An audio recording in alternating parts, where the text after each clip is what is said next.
চব্বিশ পরগনা দেগঙ্গার হারোয়া দুই মণ্ডলের বিজেপি কার্যালয়ে ঘিরে প্রকাশ্যে এলো গোষ্ঠীদ্বন্দ্ব।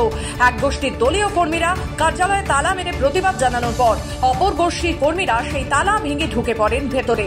পাল্টা প্রতিক্রিয়ায় ফের তালা ঝুলিয়ে গালা সেল করে দেয় অন্য পক্ষ। ঘটনায় উত্তেজনা ছড়ায় গোটা এলাকায়। অবশেষে পুলিশের দ্বারস্থ হয় এক গোষ্ঠী। ঘটনার সূত্রপাত সপ্তাহ খানেক আগে, যখন এক গোষ্ঠীর দলীয় কর্মীরা অভিযোগ তোলেন বিজেপির মণ্ডল সভাপতি অরবিন্দ বিশ্বাস দল বিরোধী কর্মকাণ্ডে যুক্ত। তার অপসারণের দাবিতে তারা দলীয় কার্যালয়ে তালা লাগান। সেই তালা ভেঙে কার্যালয়ে প্রবেশ করেন অরবিন্দ বিশ্বাস ও তার অনুগামীরা। ফের প্রতিপক্ষের কর্মীরা কার্যালয়ে এসে দরজায় তালা দিয়ে গালা সেল করে দেন।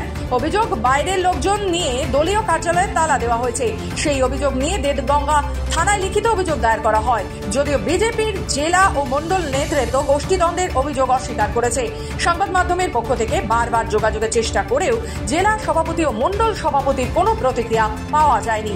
বিষয়টা হচ্ছে, আমাদের যিনি এখন বর্তমান মণ্ডল প্রেসিডেন্ট আছেন তার বিরুদ্ধে একাধিক অভিযোগ ছিল। যাই হোক, যার কারণে আমরা তালাটা মেরেছিলাম এবং আমাদের জেলা সভাপতি আশ্বস্ত করেছিলেন 5 তারিখের পরে আমাদেরকে নিয়ে বসবার।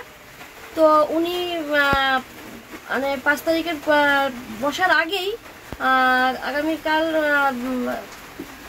আমাদের মণ্ডল প্রেসিডেন্ট কিছু আমাদের কর্মী সহ এবং কিছু অজ্ঞাত পরিচয়ের মানুষ ব্যক্তিদেরকে নিয়ে এসে হঠাৎ করে কালকে তালা ভাঙে এবং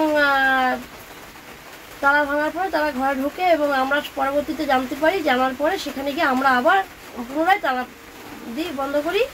কারণ হচ্ছে, আমাদের জেলা সভাপতি যিনি আছেন তিনি শনিবার কি রবিবার আমাদেরকে নিয়ে বসবার আশ্বাস দেন।